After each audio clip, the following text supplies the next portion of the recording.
আর আমি আবারও বলবো যে আপনারা যারা মালিকরা আছেন দয়া করে আপনাদের শ্রমিকদের দিকে একটু বিশেষ করে নজর দেবেন। আর আমাদের পক্ষ থেকে যা করার আমি তো করবো। প্রায় 1,45,000 শ্রমিক কাজ করে এবং এর সঙ্গে আরও সংশ্লিষ্ট অনেকেই আছে। কাজেই তাদের জীবন মান উন্নয়ন করা, তাদের আর্থিক দিকটা দেখা, তাদের ছেলেমেয়েদের ভবিষ্যৎটা দেখা, এটা কিন্তু যার যার দায়িত্ব।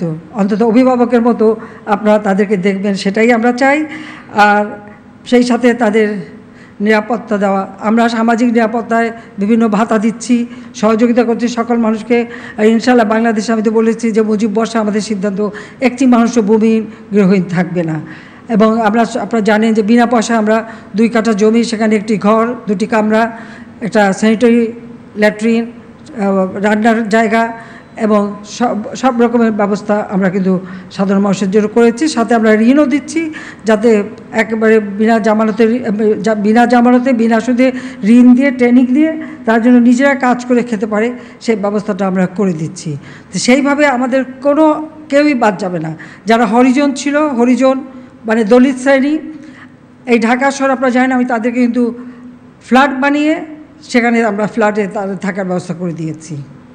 বস্তিবাসী যারা, তাদের জন্য ফ্ল্যাট করে দিচ্ছি। এখন ইতিমধ্যে 300 পরিবারকে তুলে দিয়েছে এবং পর্যায়ক্রমে সবাই থাকবে। বস্তিতে যে ভাড়া দিয়ে থাকে সেইভাবেই ভাড়া দিয়ে থাকবে, কিন্তু তারা ফ্ল্যাটে থাকবে। খালি বড়লোকরা থাকবে তা না, তারা আমার গরিবরাও যারা, তারাও থাকবে। সেই ব্যবস্থাটা আমি করে দিচ্ছি, গ্রামে তো করে দিচ্ছি। সেভাবেই আমি চাই আমাদের চা শ্রমিকদের জন্য সে আবাসন সুবিধা থেকে শুরু করে সব ধরনের সুযোগ যাতে তারা পায়, সেই ব্যবস্থাটা আপনারা করবেন। আর আমাদের যেটা জাতীয়ভাবে আমরা যেটা করি, সামাজিক নিরাপত্তা কর্মসূচির আওতায়ও আমরা এদের অনেকেই সেই সুযোগটা পাবে। তাছাড়া আমরা তখন একটা আপনারা জানেন যে সার্বজনীন পেনশন স্কিম করে দিয়েছি। এই পেনশন স্কিমে যারা যুক্ত হবে, একটা পর্যায়ে যে তারা কিন্তু অনেক টাকা পাবেন। যেভাবে এখানে টাকা রাখবেন সেইভাবে পরবর্তীতে যখন কোনো কাজ করতে পারবে না, তখন সেই পেনশন স্কিম থেকে কিন্তু আপনারা নিজেরা টাকা তুলে নিজেদের জীবন জীবিকা চালাতে পারবেন। কাজে সেদিকেও আমরা দৃষ্টি দিচ্ছি যে সার্বজনীন পেনশন স্কিমে সব যুক্ত হয়ে গেলে পরে তখন আর ভবিষ্যৎ নিয়ে কারোর দুশ্চিন্তা থাকবে না।